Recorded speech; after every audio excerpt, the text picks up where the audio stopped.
Please, take it. It's for you. I can't accept this, sir. You have to. I owe you. Thank you. Be careful.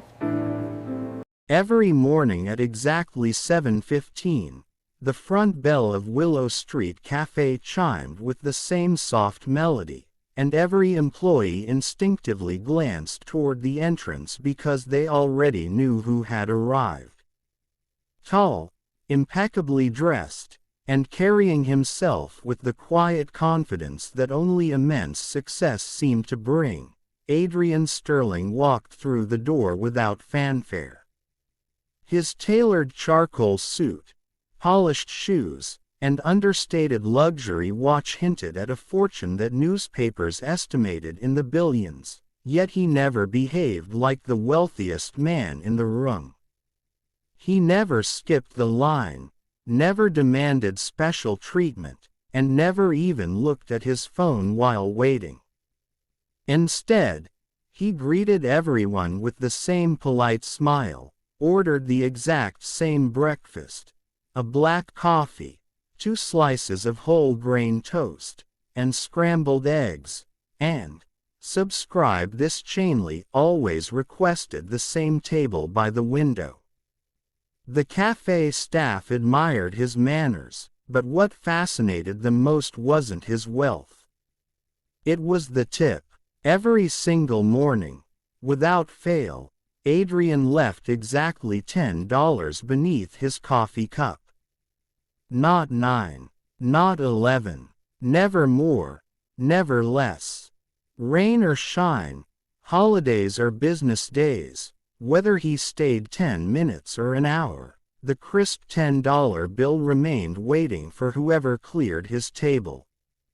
At first, the servers thought nothing of it. $10 was generous enough for a modest breakfast, and wealthy customers often tipped well.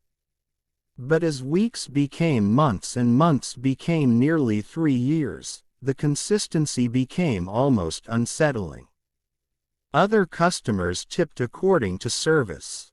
Adrian tipped according to some invisible rule known only to himself. Some mornings the service was flawless. Other mornings the cafe was packed, orders ran late, and mistakes happened. Still, the same $10 appeared beneath the cup as predictably as sunrise.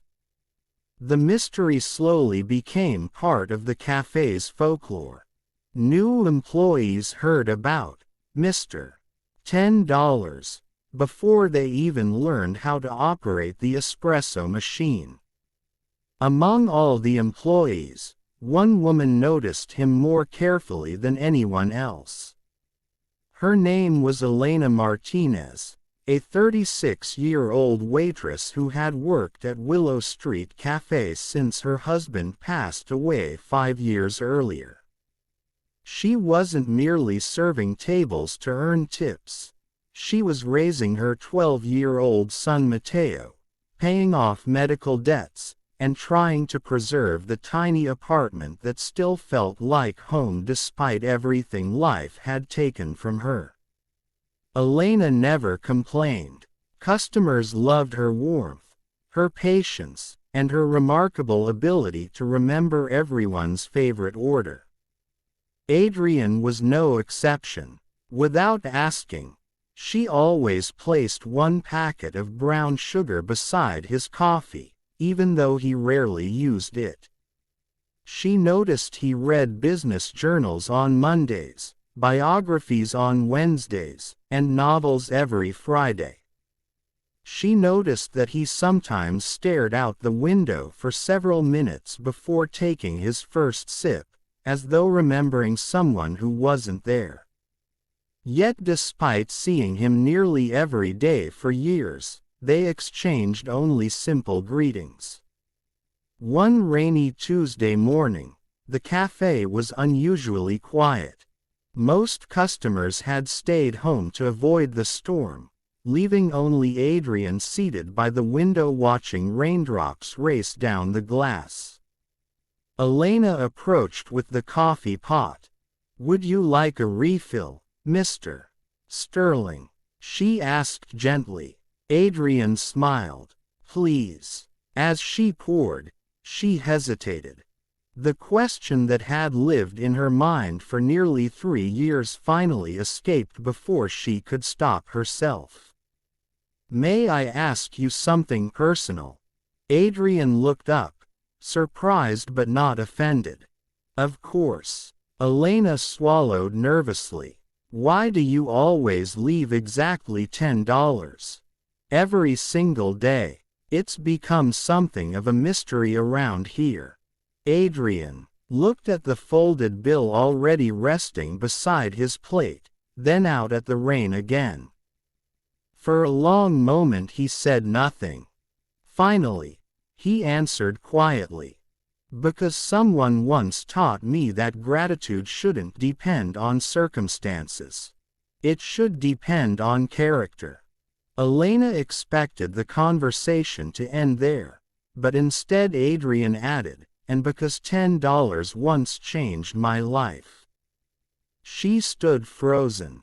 A billionaire claiming that $10 had changed his life sounded almost impossible. Adrian noticed her curiosity and motioned toward the empty chair across from him. If you're on break, he said, sit for a moment. Elena hesitated. Employees weren't supposed to sit with customers, but the manager gave her a subtle nod from across the room. She sat carefully. Adrian folded his hands. 32 years ago, he began. I wasn't Adrian Sterling the billionaire. I was Adrian, a 19-year-old college dropout with $38 to my name. My father had died, my mother was sick, and every business idea I'd tried had failed. One morning I walked into a diner almost exactly like this. I ordered the cheapest breakfast they had because it was all I could afford. When I reached for my wallet, I realized I'd left it at home. Elena listened without interrupting. I apologized to the waitress, Adrian continued. I offered to wash dishes. Instead, she smiled and said, eat first. We'll figure it out later. When I finished, I still had no way to pay. She reached into her own apron, placed $10 on the register, and told the cashier she'd cover both my meal and tomorrow's breakfast too. Elena felt her throat tighten. Adrian's voice remained steady, but emotion lingered beneath every word. I asked why she would help a stranger. She said something I've never forgotten. She said, someday you'll be able to help someone else. Just promise you won't forget what this feels like. He looked directly into Elena's eyes. That waitress never knew I eventually built a technology company worth billions. She died before I became successful. But every morning, when I leave $10, I'm keeping the promise I made to her. It reminds me who I used to be. Elena stared silently at the folded bill on the table. Suddenly it no longer looked ordinary. It looked sacred. Did you ever find her family? She asked softly. Adrian nodded. Years later, I quietly paid for her granddaughter's college education. They never knew it came from me. Elena smiled through misty eyes. She would have been proud. Adrian simply replied, I hope so. From that morning onward, Elena stopped seeing the tip as money. Every time she picked up the $10 bill, she imagined the young, frightened Adrian sitting hungry in another diner decades earlier. Yet something unexpected began happening. Adrian started lingering a little longer after breakfast. They spoke about books, family, life, and sometimes nothing important at all. Elena never treated him like a billionaire. and Adrian appreciated that more than expensive boardroom conversations. Several weeks later, Matteo waited for his mother after school inside the cafe. Adrian noticed the shy boy doing homework in the corner while Elena finished her shift. "Who's the young scholar?" Adrian asked. Elena introduced them. Matteo politely shook Adrian's hand but quickly returned to his math assignment, clearly frustrated. Adrian glanced at the workbook. Geometry. Matteo sighed dramatically. "It's impossible." Adrian laughed. "I thought the same thing once." He spent 15 minutes explaining the problem using sugar packets and coffee stirrers as visual examples. Matteo's eyes lit up when the solution finally made sense. "You should be a teacher," the boy said innocently. Adrian smiled. "Maybe in another life." As months passed, Adrian became an unofficial part of the cafe family. He never discussed business unless asked, never flaunted his wealth, and never missed leaving the familiar $10. Customers occasionally recognized him from magazine covers, whispering excitedly among themselves, but Adrian always redirected attention toward the hard-working staff instead.